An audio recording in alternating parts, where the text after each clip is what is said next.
Hello, Gina. Hello, how are you? I'm fine. A little late, but Hi, everybody. it's okay. We're not late, are we? No. We ought to call this the late voice Facebook show. Go ahead. You're on. Happy Friday. How's everyone doing today?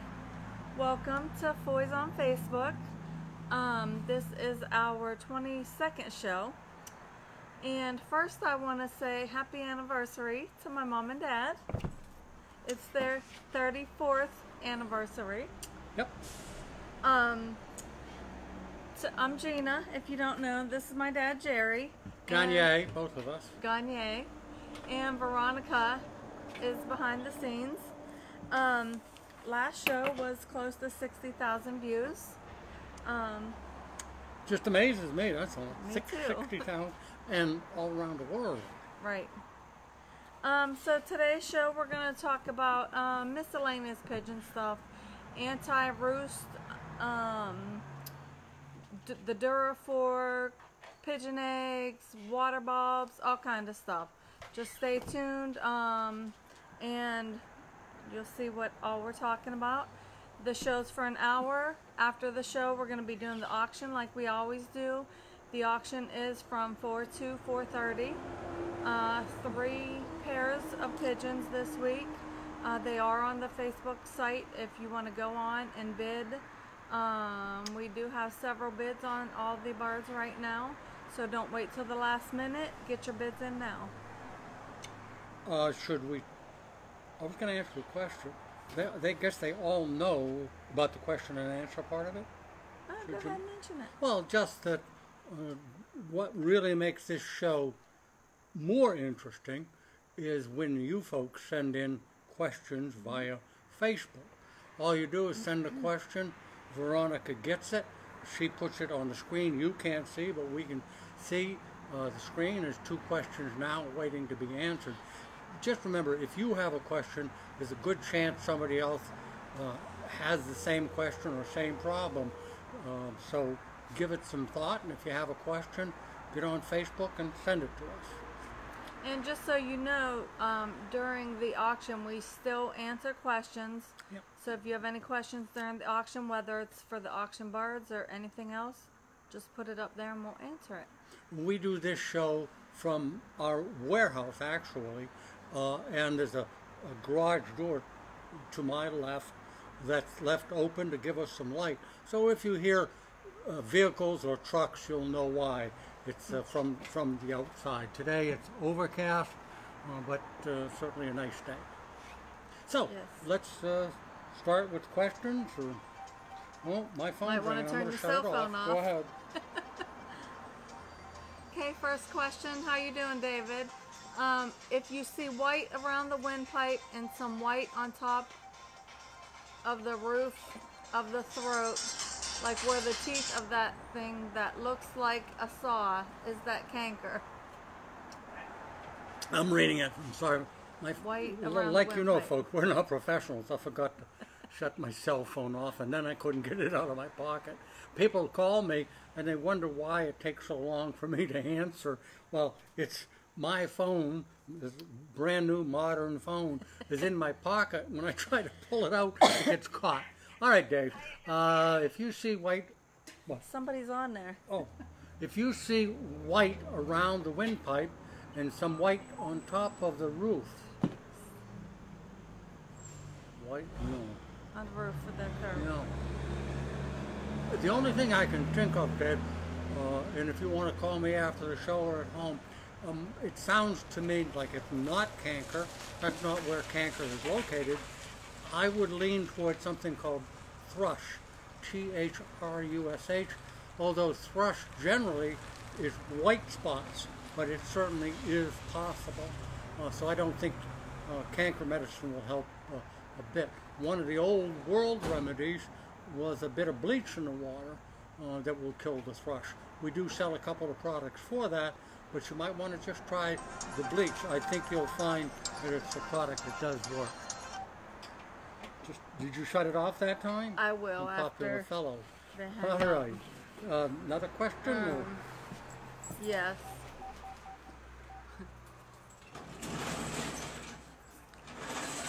Frederick, last week one of my pigeons went missing, but a little while later I found feathers and some blood in my backyard. Most likely it was a hawk. What do you think? If it is, what can I do to safeguard the pigeons better? Okay. No question it's a hawk. There's nothing you can do about the hawk itself because it's against the law to kill a hawk.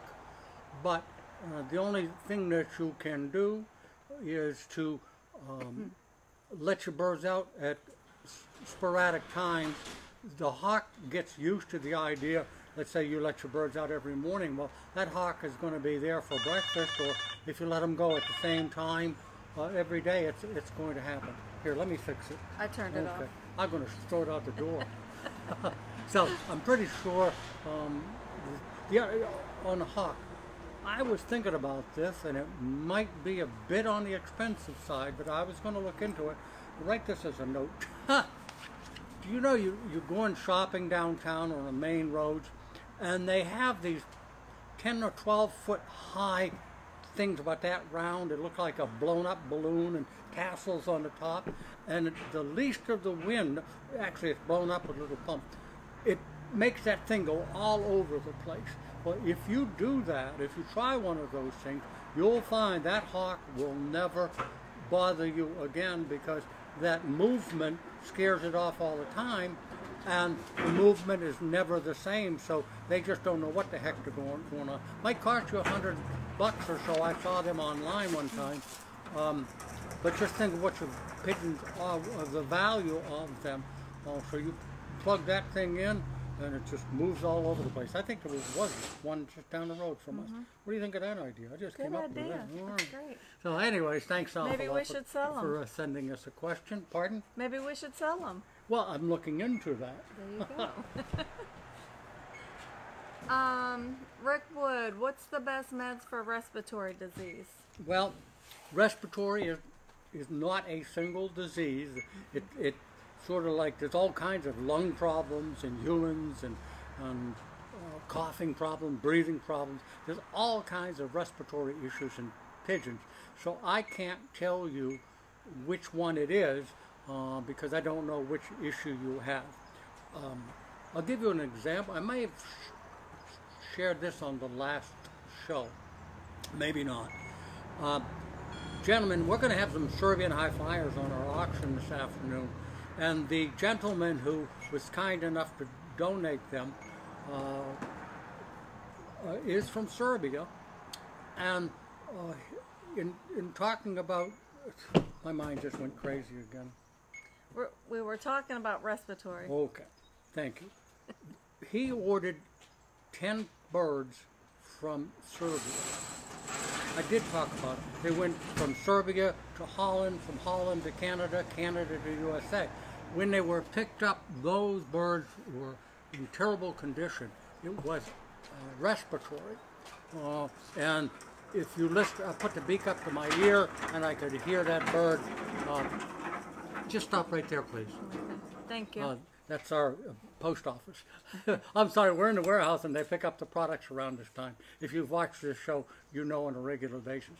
So, these pigeons were brought directly from Canada, not to his loft, brought directly to me to see if I could straighten them out in a hurry, because they were in bad shape. What I did was I experimented. We sell a product called One Drop, One Eye, One Time. It's for upper respiratory. It's famous for how it works on one-eyed colds. So I took a needle and syringe and filled it up with the One Drop, One Eye, One Time. When I say filled it up, all I needed was a half a cc. But I was going to do a number of birds, so I had to inject them with a needle, just the way you do in vaccinating for PMV and paratyphoid. I gave them that 1/2 cc. Now these birds, I got up early in the morning, went to look at them, because I didn't think they were going to make it. They were in that bad a shape. They could hardly breathe.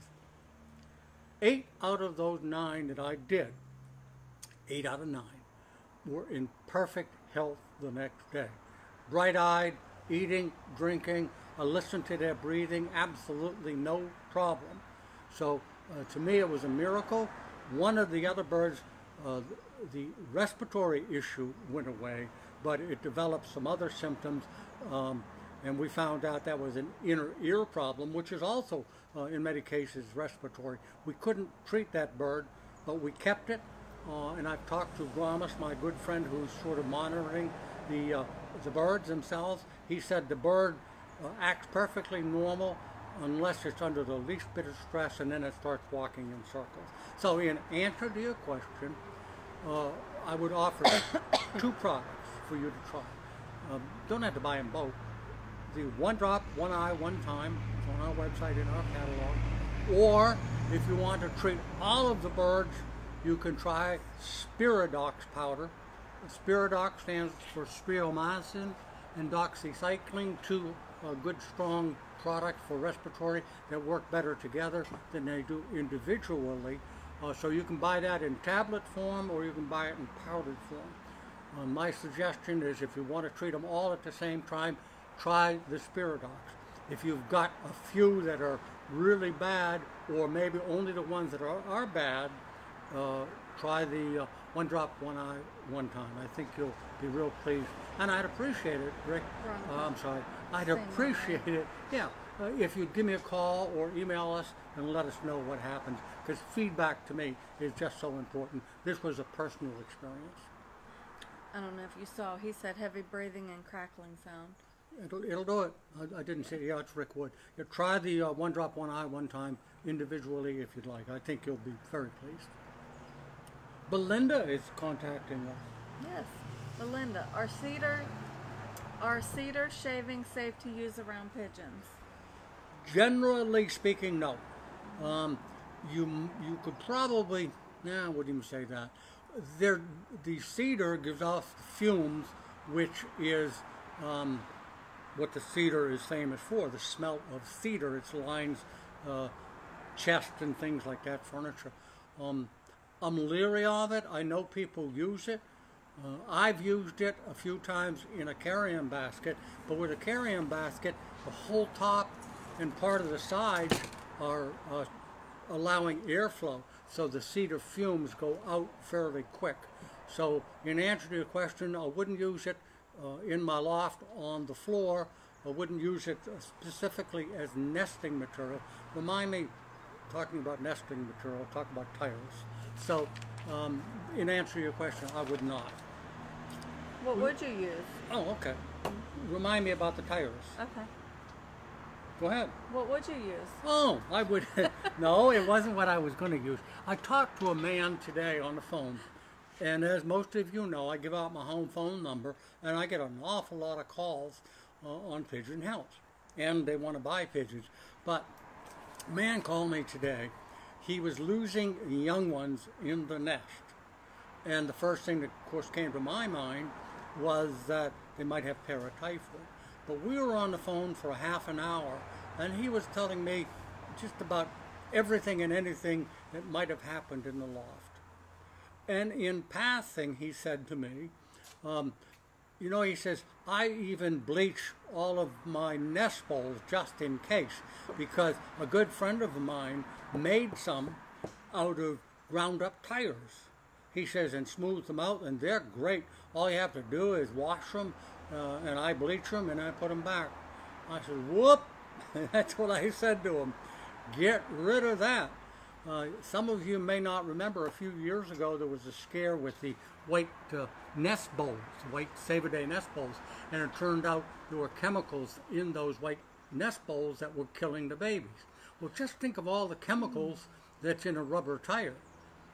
It's not 100% pure rubber. It's all kinds of ingredients to make it last long. So I said, before you buy any medicine, remove all of those rubber nest bowls and get rid of them, or store them away and go through another round and see if that doesn't make a difference. So that's what it was one of those things that I was talking to the person who sent the message. Make sense to you? What would you have said? That popped right in my mind. I agree. You know, I don't know what tires are made of, but I know it's more than just rubber. Right. All right, we're going to, while we're waiting for some more questions to come in, just remember, we're here for another hour, and what makes the show is you sending in those questions. So while we're waiting for you to get busy, we're going to talk about some miscellaneous products. I don't know whether you know what this is, but this is called Anti-roost spike. Anti-roost spikes. And what these are for is, I guess they're 12 inches long. There's little holes everywhere to attach them to wood. What they're made for is you can put them at the top of your loft, on top of the gabled loft, like that. Birds won't land there, because you know, pigeons, when they're loose and when they're coming home and you've got a pointed roof, that's the first place they walk. They land and walk up. This will stop that. The other place to put it is at the edge of your roof, all across the edge, the front edge where your birds go out. And I would put it on the back edge too. But mostly the front edge is the important place. What I would do is get yourself a furring strip, which is just an 8-foot piece of wood, about 4 inches wide. And you nail these down like this.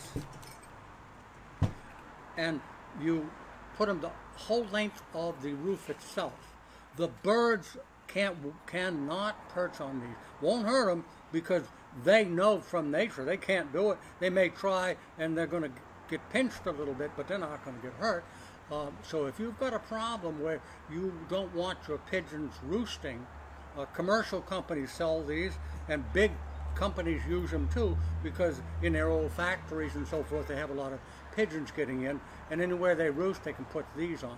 So if you want to solve a problem of pigeons walking down your roof and then dropping down onto the aviary or the landing board or up to the top of the roof, great idea, great product. We import these from, these come from Poland? Belgium? Yes, Poland. Poland, okay. These are made in Poland. Which reminds me, before we talk about another product, and I know I mentioned Glomus an awful lot, but Glomus is here 2 or 3 times a week. We talk pigeons. Sometimes it comes out in my house, and we sit on the back porch and talk pigeons. So Glomus and I were talking the other day, and I already forgot what I was trying to say. Don't you remember? Don't you remember? I forget. Don't mind me, folks. I'm pushing 80, and my memory is boom like that. I'm talking about something, and then I forget. And by the time Gina gets talking to try to cover up what I forgot, I sometimes remember. But we were talking about these. It'll come back to me. Oh, goodness. Go ahead. Grandma. Do you want to talk about? Breeding record books, yeah. Go ahead. Okay. We sell 3 breeding loft books. One, the smallest one. This is called the Shirt Pocket, and this is the bigger one. They're all basically the same, but a lot of people, look, I had a call today, a guy wanted to buy some pedigree homers, and I don't sell pedigree homers, but that's what these are for. What you do is, when you have a pair of birds, all 3 of the same, work the same way, you put the pair in, like pair number 1, and you put the cock and the hen, and then when they lay eggs, there's a place to put the date they laid the egg, and then when they hatch, you can put the band numbers in there. And then next year, when you've got this book and you're wanting to do some mating, number 1, it helps prevent the possibility of mating brother and sister, which you shouldn't do. Mother to son, father to daughter is a good mating, but brother and sister is a no-no. So there's a place to put that, and you can keep track of the families. You'll know pair number 1, and they raise these young ones, and then you do that for every pair. And after 3 or 4 generations, you can open this book up and create your own pedigree. Much easier than keeping some pedigrees and trying to write them in as the birds raise young or so forth. So they're great this time of the year because breeding season is right around the corner. So we have 3 different Loft register books. All of them have a place to put the year. Today, for instance, is... What's the date? Yeah, 2018. Okay, so we have the 3 to choose from. We also have breeding record cards.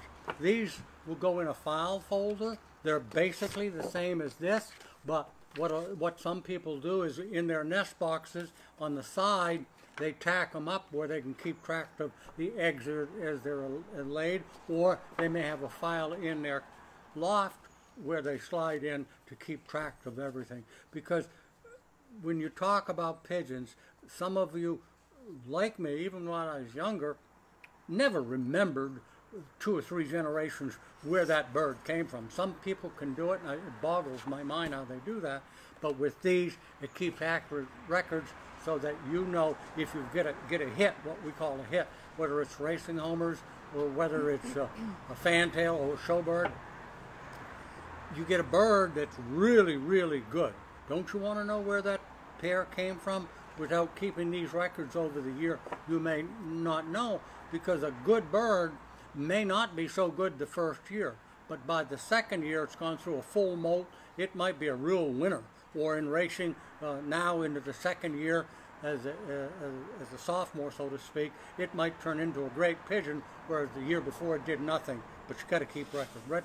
Record keeping is so important. And we have these. What these are breeding record card holders. Another card, it's made specifically to slide in here, so every year you can change it. Or if you sell that pair, or for whatever reason that pair is not in that nest box, you can change it. Same information, it's all here. 2 little holes to screw it to the wall. You can screw it to the wall in the loft or in the nest box itself. So these are sold separately. We have them horizontal. We still have the vertical one. Yes. So you can buy them this way, or you can buy them this way, depending on what you're using.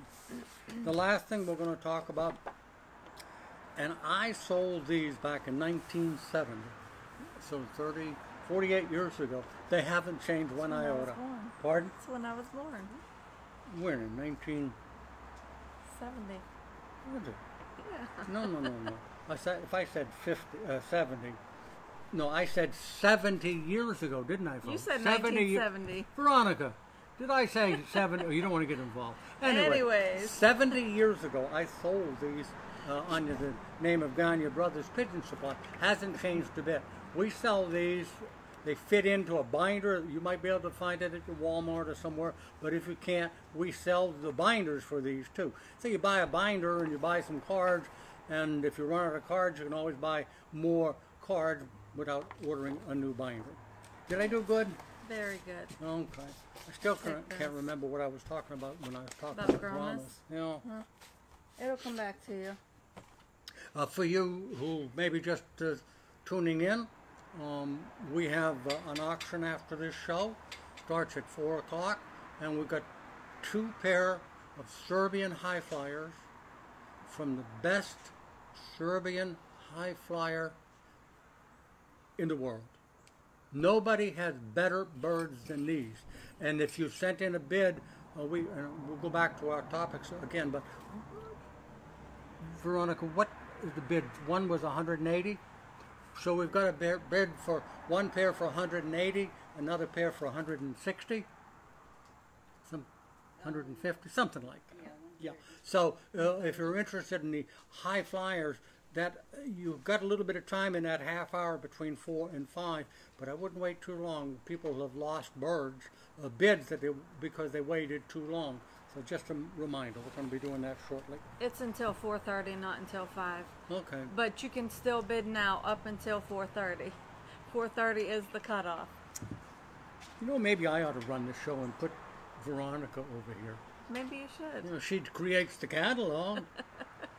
Right? You write create all my articles for publication in a magazine, which reminds me, I just wrote an article for the the National Pigeon Association quarterly magazine, and it's information I got from APJ, American Pigeon Journal, 1922, 23, 24, almost 100 years old. Amazing, interesting information. But I end the article with an example of one of the classified ads.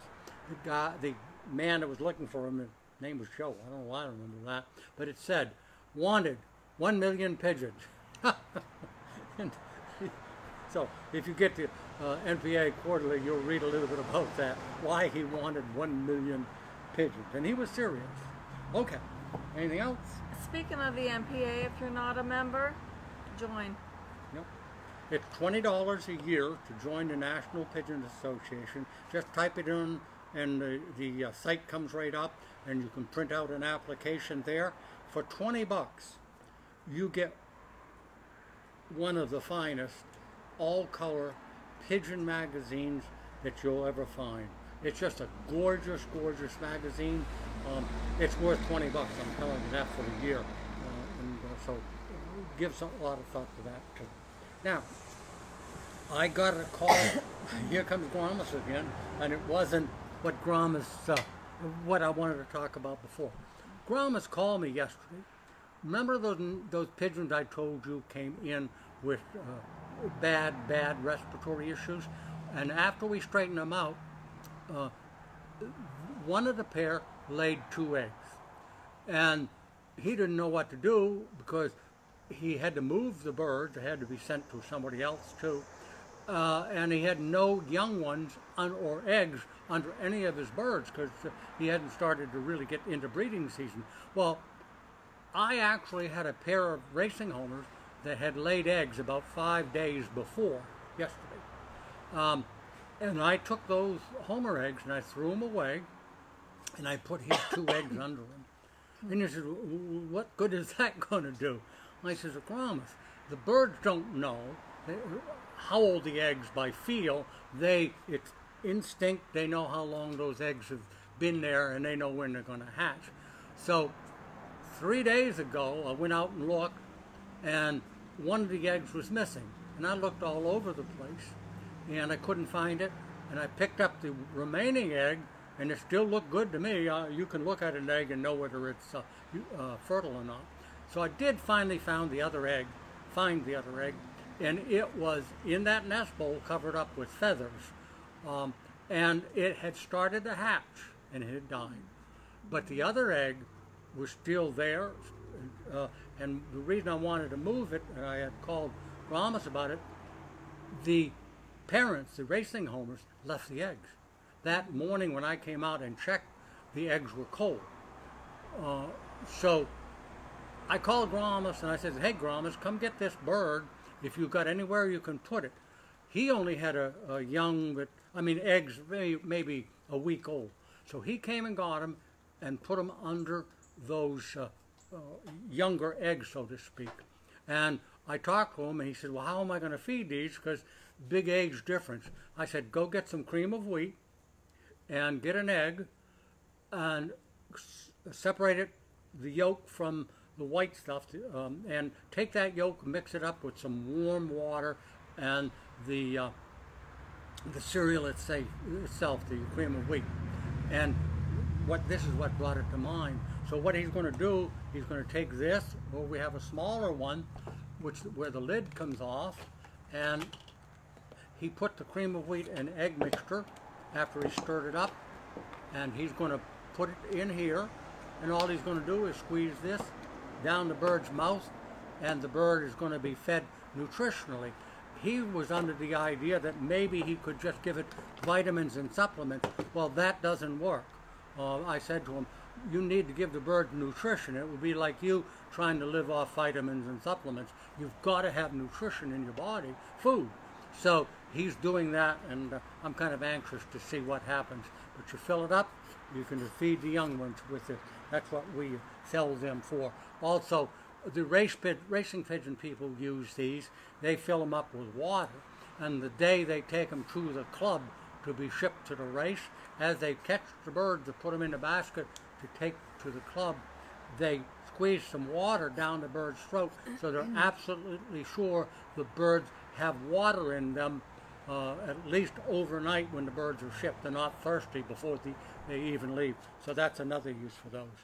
Now, what is your name again? Gina, I know. Gina wanted me to talk about also were these syringes. These are feeding syringes, these 3. This is a syringe used for injection, but it also works for feeding your birds. So what you do is you pull this out like that, you put the feed in, and then you push this back in, and you gently push like that, and food comes out. You can feed your babies or a sick bird. Sometimes you're concerned a sick bird isn't eating. Well, what you do is you can give them water, or you can make a very thin gruel. You can take that same mixture I talked about it and add some water to thin it out so it'll come through here. You can feed your birds. So we have the bigger one, 60 cc's, 35 cc's, and this is a very small one with a little bit of a hook. This is to feed the babies. So those are some other alternatives for feeding young ones. There's also a product we sell called Exact Baby Bird Formula. So that's the name of it, isn't it? Yes. And it's made specifically for feeding young birds, whether it's a cage bird or a pigeon. You can use that too.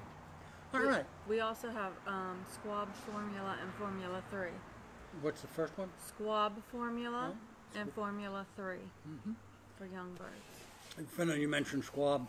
When I was going through those old APJs from the 1920s, I would venture to say that 80% of the product, the articles and the information in the old APJs, 80% of it was about the squab business.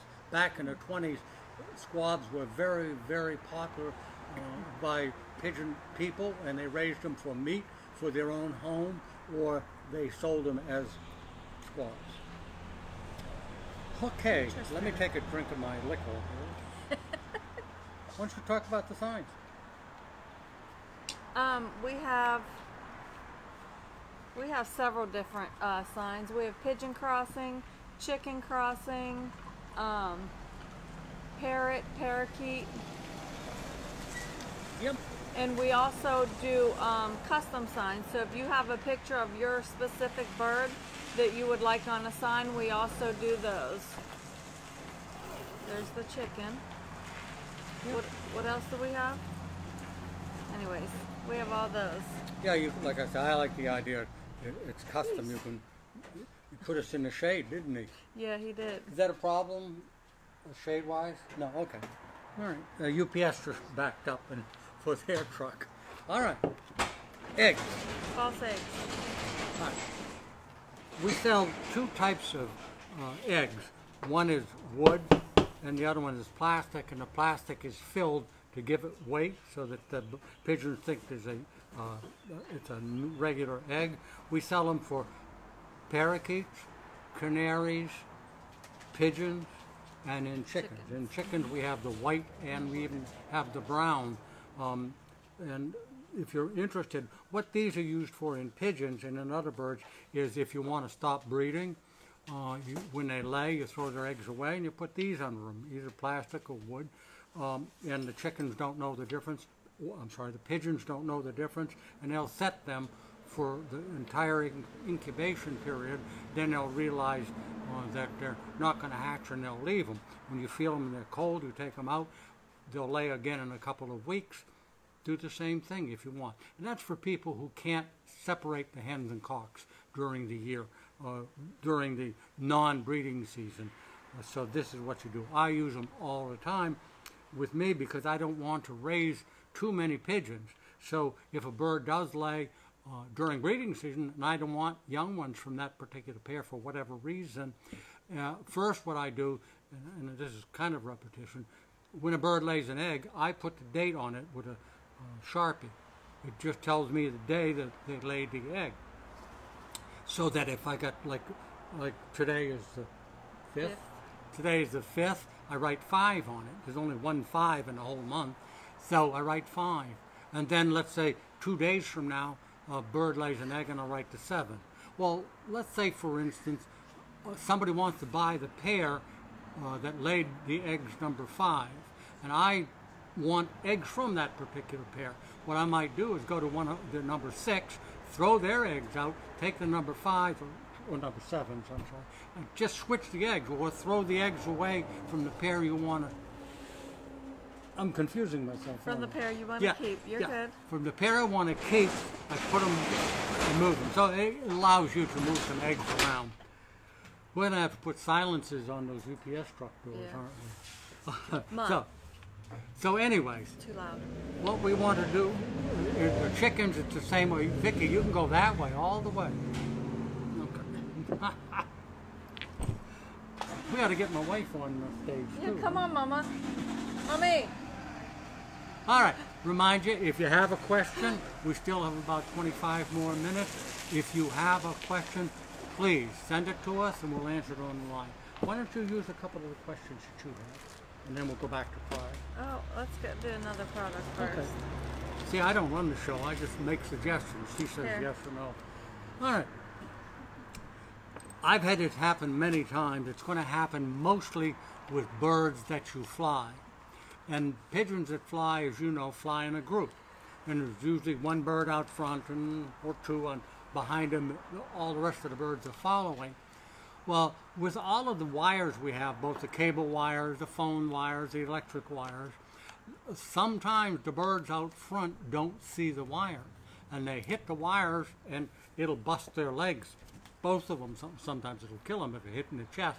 But what these are for pigeons with busted legs, broken legs for whatever reason. It's usually the ones out front. The ones behind see what's happening and they rise. But the ones in the front, the leaders, sometimes hit. All you do is, if you've got a broken leg, you put the bird's leg in here and you snap them shut. And you've got a little clip here that goes here to hold them shut. And it's the form of the pigeon's leg. So what it'll do is when it heals, and these pigeons heal so quickly, they'll heal in the proper position. Then you can take it off and reuse it again. Thank you. Now, this is a whistle, but you didn't know that, huh? Clearly. So what you do is, of course, it goes on this way. When you're training your birds, and you want to train them to, let's say, come down, they're flying and you want them to bring them in. So you start to train them to this sound. When they hear this sound, they'll come. It takes time now.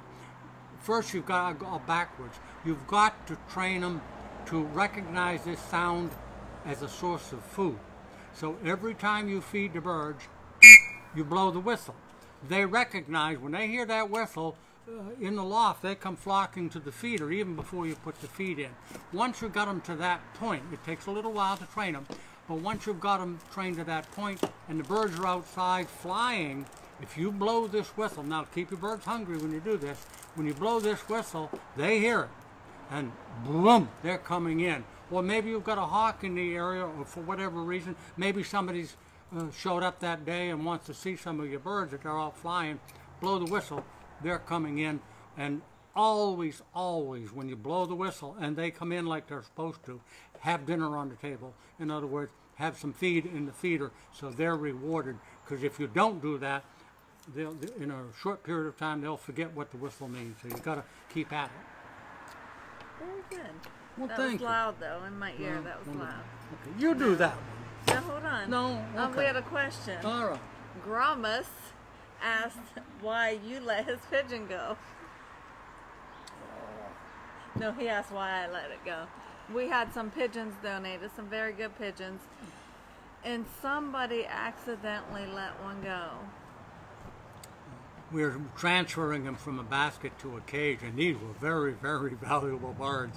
And someone, probably me, didn't realize the button wasn't turned on the flipped-up door.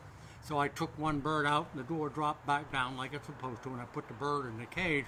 Well, the remaining bird somehow flew up, and the door opened, and away it went. We haven't seen it since. Thanks for reminding us, giving us that guilt complex. Yeah.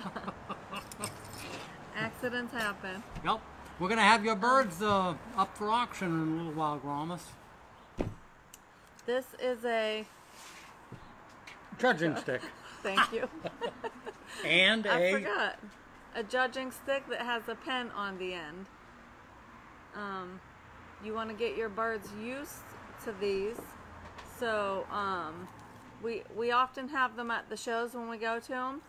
You might not see them because they're small and kind of hid within the other miscellaneous stuff.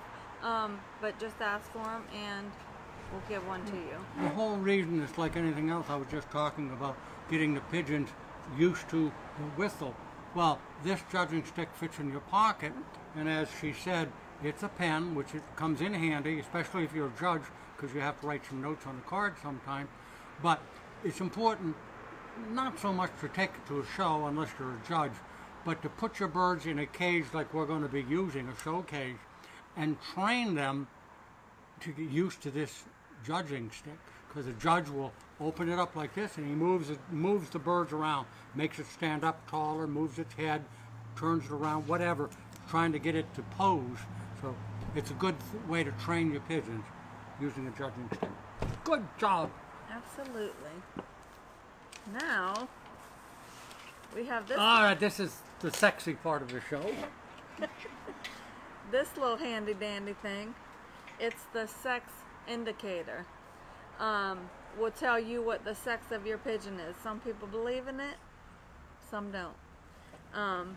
Kind of like in the olden days when you want to know what sex baby you're having, you hold it over the Head or the body, it really doesn't matter. body, and if it goes back and forth, it's a cock. If it goes in a circle, it's a hen. Tell him I'm going to bring a pigeon. We're going to try it. I was going to say that. He's going to grab one right now and we're going to show you. Please don't let one out. Oh, geez. All right, I know what sex this is. You don't. I don't. Lift it up, and let's see what happens. All you do is be patient, and that thing will go back and forth, or it'll go in a circle. It's going back and forth, isn't it? Starting to... Oops. It was. Oh, Gromus, we just dropped it on the bird's head. It was going back and forth. And what does back and forth mean? Back and forth is a cock. What does the blue band mean? Cock. 100% right on this bird. I've always had a hard time figuring out how these things work, but we've been selling these, the industry has been selling them for over 50 years, and people absolutely swear by them. Every time I've used it, the darn thing has been right, but how does that work? But as she said, you can relate it to people wanting to know what their child is going to be, or another way is, how do people find water in acres of property by using a stick with a fork, goes up and down, and they're looking for water. They go around and around, and all of a sudden the stick points down, and darned if from what I understand, almost every time if you dig, you're going to find water. So we sell. I believe we used this on 2 of my niece's pregnancies also, and it was right. So like I said, some people believe in it, some don't. But we do sell a lot of them. You wanted to talk about these too. Yeah. A lot of people maybe don't realize we sell cage bird product. We're talking about parakeets, canaries, and things like that. These are nest bowls that hook onto a cage for your canaries. We also sell the nesting pad that fits right in there. So your canary has a soft place to lay the eggs. They're protected. They hook on lightweight. So if you raise canaries, great idea. We have these, and we have 3 sizes. 3 different sizes. Might be for parakeets, canaries, finches, different sized birds. So if you're interested in something like that, Foy's has them in stock, waiting for you. And the false eggs also. Pardon? False eggs. Yeah, we have canary and parakeet, little tiny eggs too, the false eggs. All right, who wants to wear a mask? Go ahead. Okay. We sell 2 kinds of masks. This is the least expensive, but if you're going to clean your loft, that's when you're raising a lot of dust, and it's best to try to cut down on the dust. So it's pretty simple. All you do is put it over your nose and your mouth. When you're cleaning the loft, you're able to breathe through it, and it'll keep a lot of the pigeon dust from getting into your lungs. For people who have serious issues or concerns, but still want to keep their pigeons, a lot of people have gone to this one. It's a much finer filter, a better filtering system. I don't know the percentage offhand, but I do know it traps most of the dust before it ever enters your lung. So we do have those. A lot of people wear them at the shows too. to protect the themselves. two products show, and we're going to talk about the other one today. Dang, you made me lose my train of thought. Sorry about that. It's okay. Show season's here, as you know. In fact, in a couple of weeks, we'll be in Louisville at the show. And we talked about it before, but now's the time to start getting ready to show your birds. You want to get them clean. You want to get them healthy. And as I said before, when you go to a show and you take your birds, bring your own feed, bring your own water.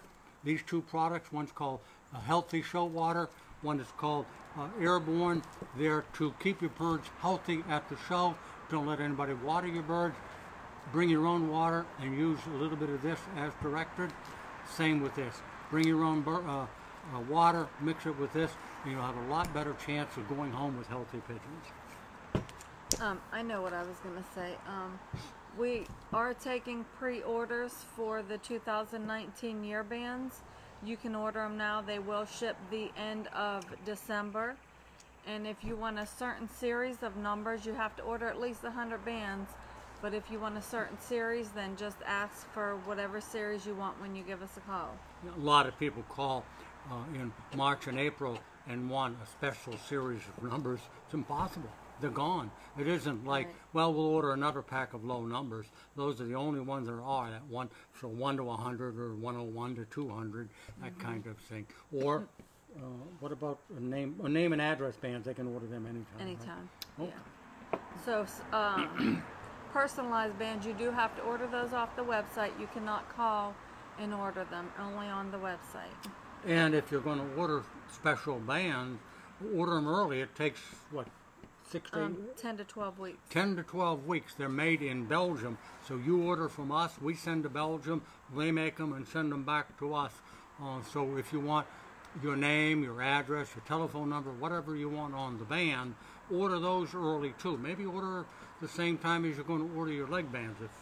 And we strongly suggest, although we sell AUIF, IPB, and NPA, buy NPA. Support your national organizations.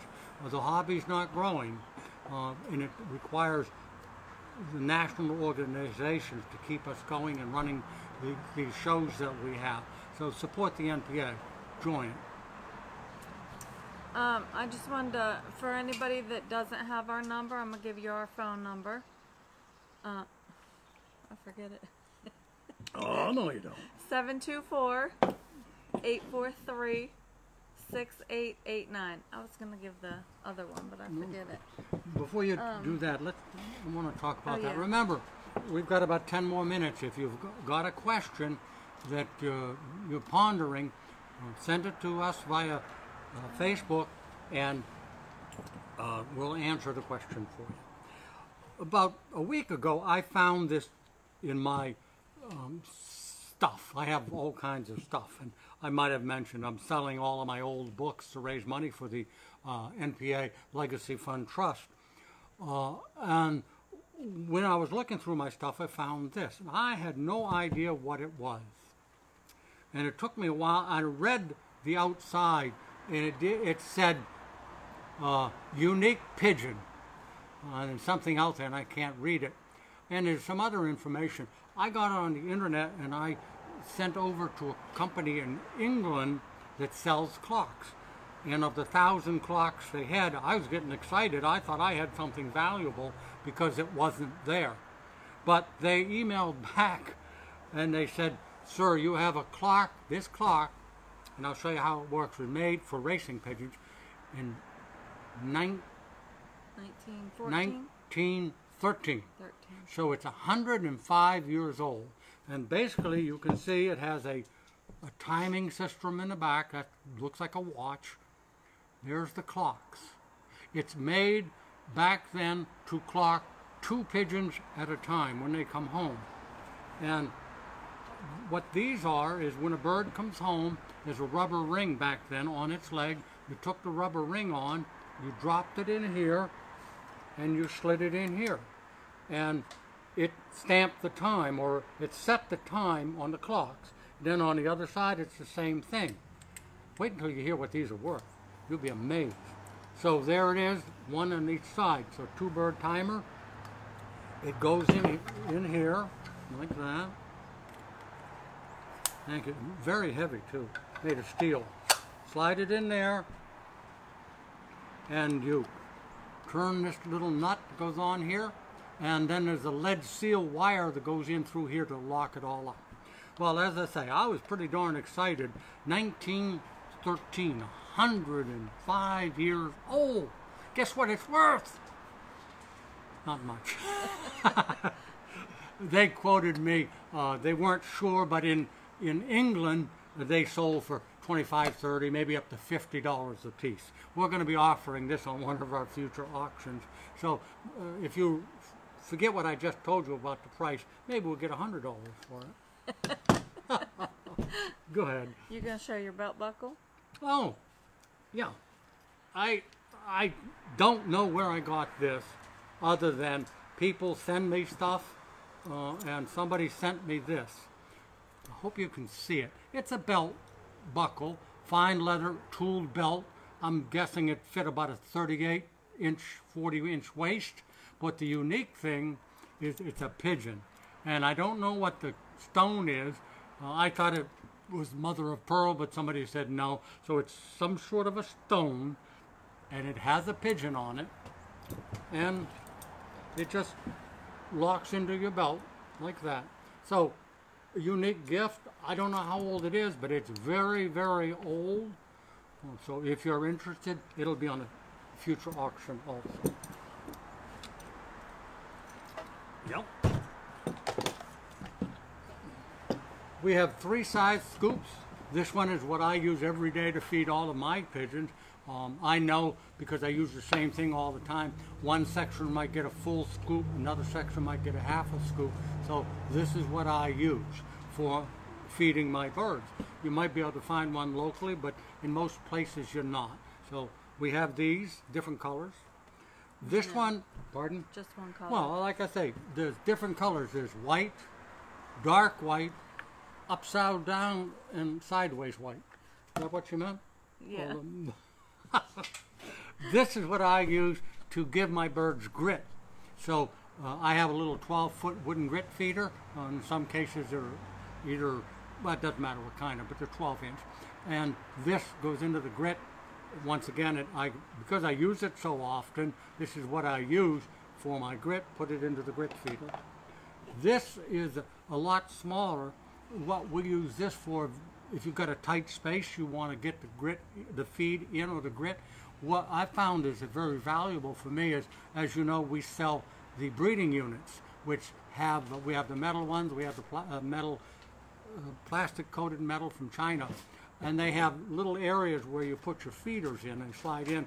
Well, you can take this, fill it with feed, it fits right in there, and you can drop it down. You don't have to take the feeder unit out. Fill it up as you need.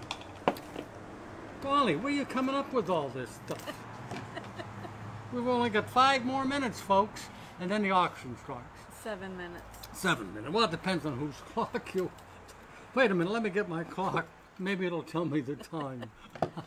Also, if you have suggestions for future shows, something you'd like us to talk about, a product you'd like us to see, just you can email us, call us, contact us, however you like. So all this, the next items that we're going to be talking about are basket repair materials. Yeah, a lot of people don't have to buy a new basket, but they need new material or new handles and so forth. You're not going to find those in a local hardware store. We have to bring these in 500 at a time, 1,000 at a time. So we bring these in, all these products, and we did a lot of searching to find it. So if your handle's broken, why not buy a new one instead of trying to pull it up through the dowels or whatever? So if you want to look a little neater, we're going to talk about all the different things we sell to fix your basket. So we've got the handle, and of course it's a foldable handle, which is important. Okay, it doesn't stick up all the time. Then we've got, I'm not going to take them out, but this is, we all know most of the baskets have the little turn button that keeps the drop down door in place, locked. So this is a 3-piece unit. All you do is make a little hole in the material that you're using, and you can attach these, one for each side. So when you order, you get a pair. and the button turns. Carol? Lock it. I'm sorry? No, go ahead. These are very common. Once again, try to find them in a hardware store. You're not. You buy 6 at a time. It's the little turn button that holds the flip top door from opening. Remember to close it because we lost a bird because we forgot to turn the button. So we have these available to you. Those are also used on the nest fronts. Oh, that's right. If you have one that breaks, It holds the nest fronts in, or the drop-down door, it holds those in too. Right. And these are all cut to a 12-inch height. If you've only got a 10-inch basket, all you have to do is whack 2 inches off. But if you have a taller basket and you need more, we can have that made for you too. But we have it in canvas, gray canvas. This is the aerated plastic, and it's got little miniature holes in it. And it's made for a 10-inch high basket, wraps around, cut what you need. But if you've got a 20-bird basket, this is probably the right length for that. So it comes in red, it comes in black, and it comes in white.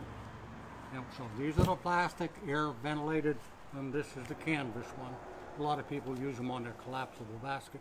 But if you just took an hour of your time or less and take the canvas off, you use a stapler, staple the new material on, maybe put a new handle on, new buttons on, and it'll look like you've got a brand new basket. Also, the baskets that have the flaps, that's what this is. Extra flaps if yours breaks. That's for the individual basket where you have it divided in 6 sections. It's for the aluminum ones, right? Right. So if they do break over time, although it's not supposed to, but everything has its limitation. The whole here is to pick it up with. So we have those. Need to be replaced. Make your basket look brand new. Hey, we've covered a lot of stuff. Is there anything else in your goodie bag? I think that's all. We've got one more minute. Do you have a question? Once again, the Louisville show is the end of October. If you'd like to pre-order, we'll have your order ready there for you. A lot of people like to order big products like baskets so that you don't have to pay for shipping. Floor covering, feed, 50-pound bags of grit, stuff like that. Especially, we sell, if you look in our catalog, we sell a galvanized steel 4-layer double nest. Pardon? Breeding unit? Yeah, breeder unit. And we don't sell a lot of them because they're too expensive to ship. FedEx, FedEx just drove in. UPS, we can't ship them. They're just too big. So what we do is, if you want one, what might cost $150 to $200 to ship to you is free delivery. So we'll take it to Louisville, but you got to call us as early as possible. They're very big. You don't have to assemble the steel ones. They're already assembled. We just bring them. They got the feeders, the waterers. They're on legs, door. I mean, it's just a complete unit, breeder unit or sick bay. So if you're interested in one of those, we cut the price dramatically just to try to, honestly, to get rid of them, because we can't sell them unless you pick them up at the store or you pick them up at a show or are willing to pay for the shipping. So that's something to keep in mind also.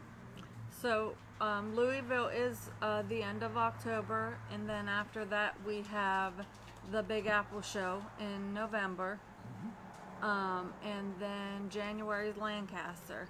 So if you want to pre-order for any of those shows, just call us like within that a month before, up to a week before the show. Don't try to call the day before the show and order big products, because we won't have room on the truck. We already got a lot of pre-orders for the show on top of all the products that we already take. Yeah, I think we have 2 full pallets or so or more of pre-ordered stuff. Don't be disappointed. We rent a huge U-Haul truck, and I'm a fanatic about it. I hate to go there when there's empty space. So by the day before the show, we've got that truck loaded, and I don't leave any room. To me, we're going to pay the same to drive a half-empty truck or a full truck. So we take a full truck. So if you want something, call as early as possible. And if there's a product, because we can't take every single product that we have. So we take things that we think are good sellers. So if there's something that you're curious about, you might want to see it, just give us a call, see if it's something we will be taking. And if not, ask for me. I decide pretty much what we take to the shows. So ask for me and we can talk about it. If it's not something we take, I'll bring it so you can see it. And another thing I'd like to mention is we have our own wood shop. If you've bought wood products from us in the past, you'd be amazed at the quality. John Raber, who's an Amish man, makes all of our wood products. They delivered a big load yesterday. And the reason I wanted to bring it up is I'm looking at some of the stuff. He custom makes anything. If you have a need in your loft and need it made out of wood, John will make it. We talk back and forth, get the measurements, what you want, and then he'll make it and we'll ship it to you. Keep in mind though that it's not going to be you order today, you're going to get it, it's going to ship tomorrow. Sometimes it takes up to a couple weeks to get it to you, or more. Just depends how busy he is. Sometimes I have 5 to 6 custom orders at one time, and some things like last month we had a custom nest box with fronts to go on it and the trays to go inside with the material on it. So that stuff takes some time, especially for him to do. So try to plan it and order it ahead of time so you get it when you need it. John, like I say, is a craftsman, does great work, and he does nothing else. He doesn't have any other job than to make wood products for foys. So it gives you an idea how many different wood products we sell. At the last show we gave you a tour and you could see a lot of John's products. So once again, if you need custom or anything made of wood, if we don't have it, we'll make it for you. Right. Okay, so our next show is going to be October 19th, and then in November we're going to be having a couple of special shows. We will announce that on our next show, October 19th. And now we are going straight into the auction. If you have any questions, please continue to send your questions. We'll answer them while we're doing the auction. Right now, pair 1 Utility Kings are at $85. The pair 2 Serbian High Flyers, $190. Pair 3, the other Serbian High Flyers, are $150. And we'll be showing you those birds in just a couple of minutes. I mentioned before, the proceeds from this auction don't go to foys. All the money that we raise for these auctions, we take nothing, will go to the National Pigeon Association Legacy Fund Trust. And the way the trust works is if you, let's say you bought birds for $190, well, you're credited with a $190 contribution to the Legacy Fund Trust, and your name will be listed not once, but twice in the NPA Quarterly and forever. So you'll be listed as one of the contributors and recognized as someone who cares, because what the trust does is accumulates the money, invests it, and all of the money that we get from the investments, the interest and earned income and so forth, will be made available to help anybody that has a need that relates to pigeons. It can be a club, it can be an individual, it can be the 4-H, it can be Boy Scouts, it can be the NPA Board of Directors. If you need, you have a serious financial need, if we can help you, there's a form to fill out, get on the NPA site, and print the form, and send it in, and it'll be considered. So the other thing I wanted to mention is I need birds. I've got a lot of good birds coming. I know that I talked to some people today, and they're going to bring them to me, either at shows or they'll mail them to me. But if you're a listener or a watcher or a viewer, I guess is the word, and you have some good quality birds, please consider donating. and whatever we raise, you'll be credited for once you go over $100 in money spent to buy birds, or your contribution. It's cumulative. You might get $50 this month. Next month we might sell a pair of your birds for $60, $110. At $100, your name goes in to that magazine twice a year, forever to be recognized. So if you have birds, would you please consider calling me and maybe sending in some to us? We sure do appreciate it. Next week we've got some droppers, and we'll explain what a dropper is. Not next week, but the next show. So what I want to do is, can we take that camera over to there? As Gina mentioned, I don't have the utility white kings here. I've had them on the show. If you go on our site, you can see what they look like. Pure white, bigger than racing homers. Utility kings are mating meat pigeon, and we have an $85 bid for those. And I'm going to show you pair 1 and pair 2. Pair 2 and pair 3. Pardon? I'm sorry, pair 2 and pair 3. And Veronica mentions this. That's all right, you don't have to have it on me. But Veronica mentions this in the past. Be sure when you send your bid in, you tell us, what are you bidding on?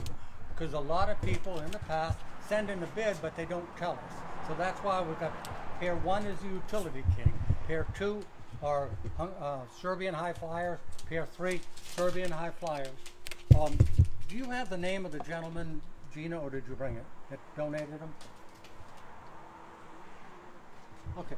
The man, there's 2 people that donated them. Gromus, my good friend, and a gentleman from Indiana, who is the man from Indiana has the best Serbian high flyers in the world.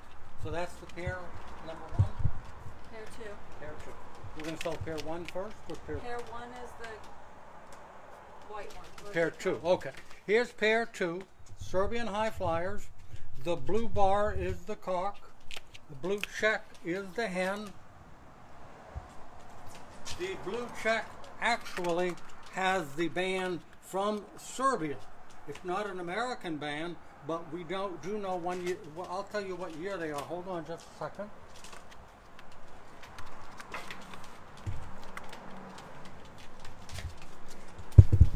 Okay, the blue check hen is a 2018 bird, and it has CPS, which is a foreign band. The blue bar cockbird, beautiful eye on that bird. The blue bar cockbird is a 2017 bird, and the band number is 012.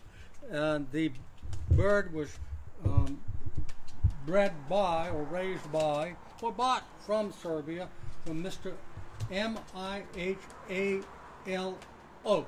And if Gromus is watching, he might be able to send us a little note and tell us how to pronounce the man's name, or anything else that Gromus may want to share. So pair number 2, we've got a bid now. If you're interested in purchasing this, this is an imported bird. Just to import one bird costs $150. Import one bird to go through all the quarantines and so forth. So if you're looking for the buy of a century, right there is certainly $300 worth of bird. Well, $300 just to bring them in plus. So at 100, we're right now at 190. Don't let it go for 190. And if we got to $200, I have to speak closer to that. If we go for $200, it'll be the first time we've raised that much money for one pair. Now let's talk about pair number 3. This pair is a bronze bar. Instead of a blue bar, it's a bronze bar, sort of a brown barring in it. And the other one is the blue check. The pair number 3, let's see. The bronze bar is a 2011 band, and the blue check hen, the little checker hen, is a no band. That bird is 2 years old. It's a hen. It was never banded. It happens to me. There are times I raise a lot of pigeons and I miss every once in a while. Doesn't mean the bird isn't a great bird. And from where these come from, remember, best Serbian high flyers in the world. So if you're looking into Serbian high flyers, what the Serbian high flyer is known, Glomus was explaining this to me over a cold beer the other night, and he was telling me that when you have these birds, and once they're flying for you, you let them out, and they'll go so high, they'll disappear. Glomus has at times used binoculars to try to find them, and he's always been able to find his birds. Well, these birds, he said, when he started to flying these, it was like night and day. These birds flew so high, he had, I think it's number 16, whatever that means, binoculars, very, very strong, could not find them. They're capable of flying from morning till dusk. That all day long, they'll stay up there. And he also says, now they're a lot different than what people are used to when you're talking about racing homers. When they return home, the racing homer, you'll see coming in off in the distance, it's flying straight, and then it drops down and circles a couple of times, and then goes into a loft. A Serbian high flyer, when it decides to come down, it drops, the whole group drops right down, either right on top of your house or right on top of their own loft. All of a sudden you can't see them, and in 5 seconds they're all there. And it's not unusual, certainly happens on a fairly regular basis. These birds are capable of flying all night long, but they're known for flying during the day. So once again, pair number 3, if you're interested in making a bid, we have about 20 more minutes, and we have a bid. I'm trying to look.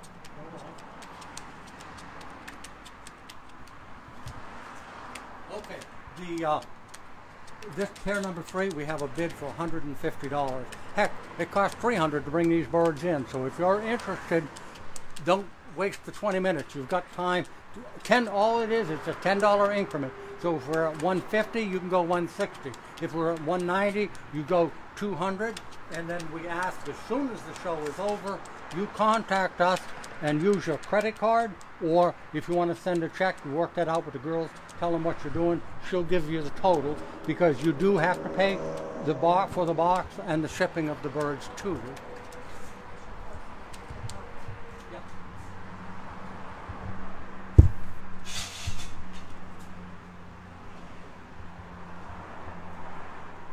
I had to move the screen because I couldn't read it. So we still are at 190 and 150. Gromus asked me to, he's on the screen now, that's where I was turning the screen.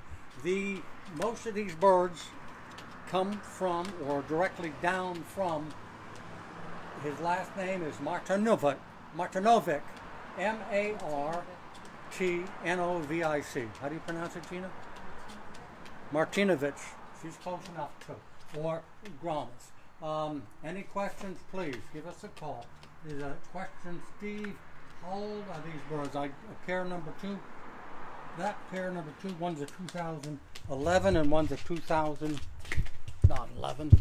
Wait a minute. It's pair number 2 is this year's bird and a 17. The cock bird is 2017 and the hen is this year's bird. Hope that answered your question. The other pair number 3. Pardon? Yeah. I'm sorry. This is new to us, so if you're not hearing, I have to bend over to be close to the microphone. Pair number 3, the cock bird is a 2011, and the blue check hen has no band, but it comes from the same man. He just missed banding it, but some of the, like I say, the great, great pigeons. And so kind of the gentleman that donated to us, the 2 gentlemen, Gromus, whose last name is? Martinovic. No, that's Grom. What's Gromus's last name? No, the other one is, pair 2 is from Martinovic. Yeah, but what's Gromus's last name? Gromus didn't donate them. The pair 3. Oh, they're both from him. I was thinking they were from Gromus. Pair 3, the last name is Don't mind me. I don't know how to say All right, so Gina, just so I'm not confused, pair number 2 comes from the gentleman from Serbia who lives in Indiana. Martinovic. Pair number 3 comes from? I don't know how to say his name. Oh, They can see it. same man. No, different person. Okay, different person, but not But anyways, I'm awful sorry. I should have had that information ready for you, but it's typical of us once in a while making a mistake so that you know we're not professional. I have to go sit down? Okay.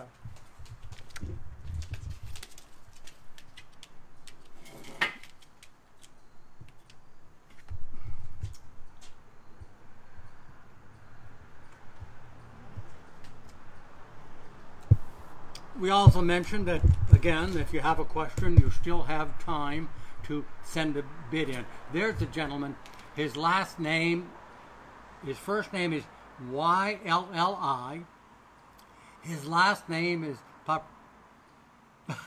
capital P-A-P-R-A-N-I-K-U. So if you're a high flyer breeder, you certainly will recognize those names. Pair 2 is from Martinovic, M-A-R-T-I-N-O-V-I-C. Pair number 3, his last name is P-A-P-R-A-N-I-K-U. Utility White Kings, we have a bid up to $85. Pair number 2, $190. Pair number 3, $150. You can also pick the birds up if you ever want to visit us. It'd give you a good reason. We're right off the Pennsylvania Turnpike, very, very easy to find. We're on the border of Pennsylvania and Ohio. Sometimes people see that we're from Pennsylvania and they're from Philadelphia, and they say, hey, I'm going to drop over this morning. I said, where are you coming from? Philadelphia. I said, you ain't going to drop over this morning. It's about maybe a 6.5 hour drive from Philadelphia. It's a long, long state. All right. We have 12 more minutes. Where are those questions you wanted me to use, Gina? I forgot. Okay.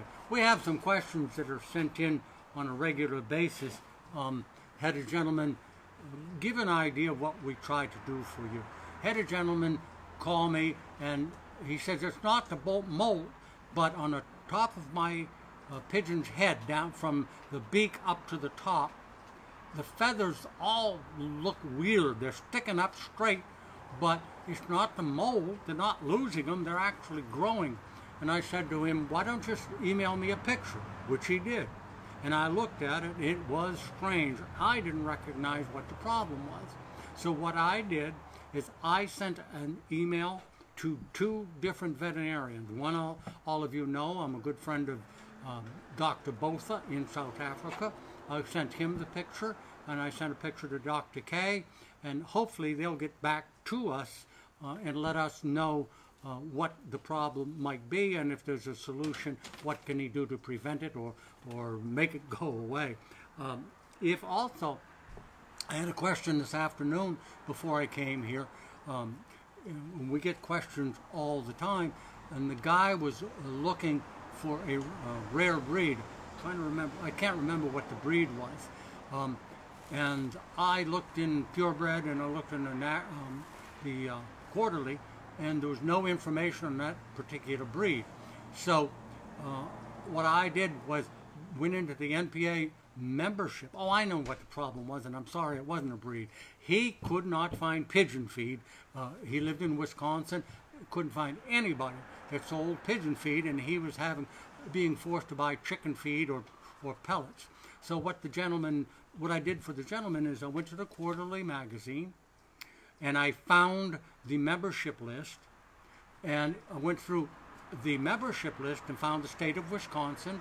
I asked him what his zip code was. I found zip codes close to him, and I went through all the different cities. He told me, I gave him 2 or 3 cities of people that live within 15 miles of him. So he was going to call them. I said, just call a fellow fancier. Ask him where he gets his feed, and in that way he'll be able to buy it locally, because I said it's there, you just don't know where. Most feed stores don't stock it, but a few do. So it's those kind of questions. If we can help you, we'd be more than happy. Gina just gave me, you can't read it of course, what this is. It's just before breeding season for a lot of us. I'm just now starting to put some nest boxes in. This is a pre-breeding program. It's what you can do Sunday through Saturday before the breeding season. So you've got to start this a couple of weeks before. 6 weeks is better. So from 6 weeks in, it tells you what to give the birds. and it's not heavy on medications. It's heavy on natural products. I'll give you an example. On Sunday, you spray the birds with insecticide, that's to get rid of bugs, and you vaccinate them for PMV. This is what you want to do. On Monday, blood form. It's an iron product and no medications. On Thursday, Fertical, calcium product. Birds need it when they're breeding, and no other product. On Thursday, Fertical, to increase the possibilities of a good fertile egg, no medicine. On Friday, Intramune and Avio Gel, no treatment. And on Saturday, Fertical again.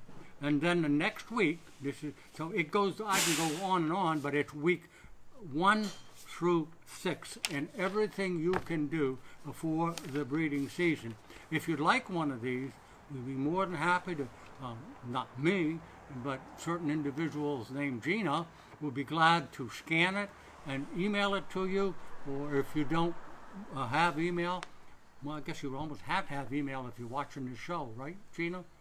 But if you need it, we'll also snail mail it to you. We have a pre-breeding program, and we also have a breeding program. It tells you what to do day by day by day. Here it says, this is week 4 to give you an idea. On Sunday, it's the same product, Sunday through Saturday. Intramune and Avio Gel, and treat them for paratyphoid with something called typhoid cure. So you're giving it to them for 7 straight days, a combination of those 2 products. And it breaks it down, for instance, in the vitamin section, it tells you leave it in the water all day. And the medications, it tells you what to do in the morning. For instance, in this particular case, in the morning, you're going to make sure they have typhoid cure. If you go back in the evening and there's almost no water, then you give them some more typhoid cure. So it's a great system. So many people call and ask me. Looking at the bidding, the Utility Kings have jumped from $85 to $100, which qualifies that gentleman for the opportunity, or he'll get a card, he'll get a certificate from the National Pigeon Association, and we do thank you. Your name will be published in the NPA Quarterly twice a year forever. We have, it's a gentleman. It might pardon? Might be a lady. Gina, my daughter, said, well, what if it's a lady? Sorry about that. What's the word I should use? Just say ladies and gentlemen? Person. Person. Okay. The pair of Serbian High Flyers, that's pair number 2. They're up to $210. So you've got about 7 or 8 more minutes if you want to purchase those High Flyers, pair number 2, $210. The pair number 3, the Serbian High Flyers, best Serbian High Flyers in the world. We have a bid of $150 from a person. Is that better? Okay. So you've got about 5 more minutes. If you want to increase your bid, please give us a call. Go ahead. 8 minutes. Pardon? 8 minutes. 8 minutes. Okay. Utility Kings, 100. Pair number 2, 210. Pair number 3, 150. And I remind you now, if you bid and you win the bid, and we'll be announcing that right in another 7 or 8 minutes, who got them, and you have to call. We ask you to call or email us as soon as the show is over. Give us your credit card information, and I will ship the birds to you on Tuesday. Like I've told you many times, it does not include the shipping, but to ship 1 bird is not terribly expensive. 1 pair. 2 pairs, almost the same thing, but 1 pair, I'll ship them to you on Tuesday. Then I'll call you and let you know when the birds will arrive. You pay for the shipping and you pay for the box, which is expected. That would be the case of any birds. So all 3 of these folks now qualify to be listed in the quarterly. And well, what are you doing, Gina? I have a question, but go ahead. You have a question. Go ahead. They can't hear. I don't know if they can. Okay, go ahead. I'll repeat it. Randy said, saying that you need to auction off some racing hunters. So. Well, funny you should mention it. Do we not have them for the next show? I'll give you an idea. Yes, absolutely. The next show will include some quality racing pigeons. I have a gentleman who sent me some birds about a month or 6 weeks ago, and this same gentleman sent me 10 birds, which I received yesterday. They're all Hubins in Jansen's crosses, or in some cases pure Hubin or pure Jansen. Going to be some really nice pigeons. So if you're interested in racing pigeons, they will be part of the next auction, as well as connections of racing pigeons. I have 6 what we call droppers in the racing hobby. A lot of people call them satinets, the people who aren't aware, because they have the coloring of a satinet, a white body and colored wings. I have 6 of those, and what people use the droppers for is when the birds return and are circling, they've got a dropper train. They throw it in the air. It's been trained to fly right back into the loft, and when the flying homers up above see that bird, the dropper, they'll follow that dropper right in to save a lot of time, because a lot of times racers are lost because the bird is on the roof and won't come right in. It's there, but it won't come in, and you can lose a race by seconds, let alone 5 minutes, and that happens an awful lot. All right, we're still at the same point. Once again, Utility Kings, $100, minimum bid $10. Serbian High Flyers, pair number 2, $210. Thanks an awful lot. And Serbian High Flyers, thanks an awful lot for a $150 bid. And it's so nice of the fellow who bought the Utility Kings, who bought the Utility Kings for $100. If you add that all up, $100, $200, $300, $460 has been raised so far, unless things change right now, within just a few minutes.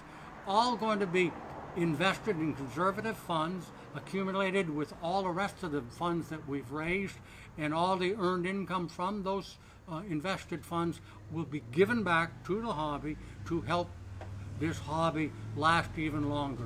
So we appreciate it, and keep in mind you're making a donation, so maybe think of it that way. Okay, we're going to show you the birds again. The first pair she's going to show you is pair number 2. Those are, we've got a bid for $210, a blue check hen and a blue bar cock. One's a 2017 bird, one's a 2018 bird. Both really nice pigeons. If you have a question, if you know anything about Serbian High Flyers, you'll know. These are great. Look how white their noses are. That's a sign of excellent health. It should be chalk white, and that's what it is. The other pair is, we're trying to move very slowly. And that's the other pair, which is pair number 3.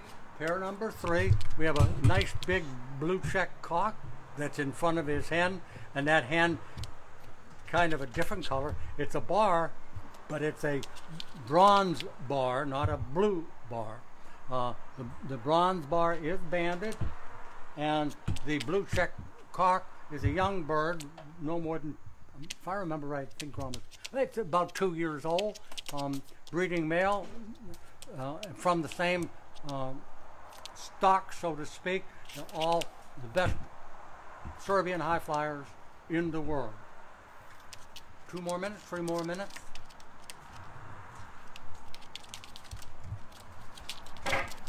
Well, I certainly hope you've enjoyed the show. You've got 1 or 2 more minutes to place a bid if you want to do that.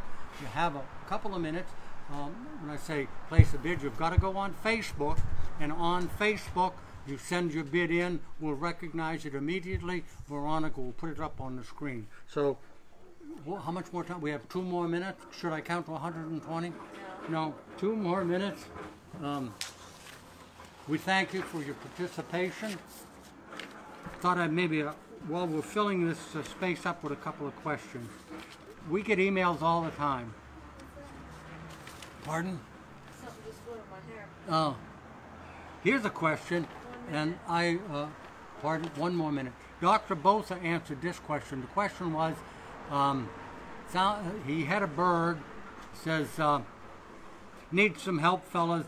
He had dead yellow skin around the eye, He put the different products on it. Nothing seemed to help. He was wondering what he could possibly do. Dr. Botha said he thought it was most likely a vitamin A deficiency or a zinc deficiency. From the pictures I sent him in South Africa, his suggestion, Aviomote with Avio gel, put it on the feed for 7 days, then 3 times a week, or 2 times a week, until it's completely gone. Well, I think we're down to seconds, aren't we, Gina? Another minute. Once again, if you have any questions after the auction, 724-843-6889. Gina Gagne and Jerry Gagne say, hey, thanks an awful lot for watching. And Veronica says hi. We'll get her on screen one of these days. So we're going to announce the winners in a minute. Yeah, you stay tuned. We're going to announce the names of the winner in just a minute or so. Veronica's going to put it on the screen for us. Okay, the Utility Kings went to Wilfredo Santiago. Please give us a call with your credit card number or how you want to pay. In some cases, I sent a pair to Puerto Rico Tuesday. That gentleman sent a check. He already got him. Oh, he's already got him, and he was very pleased, I hope. Yeah, he sent pictures. Pair number 2, the Serbian High Flyers, that sold for $210, went to, and I have to spell his name. His last name is Jakupi. Pair number 3, Serbian High Flyers, went for wasn't that 150? He backed out. Okay, 140. William, isn't that the gentleman from Puerto Rico? So. William Riviera. Well, hey, thanks an awful lot. Nice of you to do that. It's $140. So all of you, if you would, give Foy's a call, give us your credit card information, and what are you looking at? We done? Okay. All right. Thanks an awful lot for watching.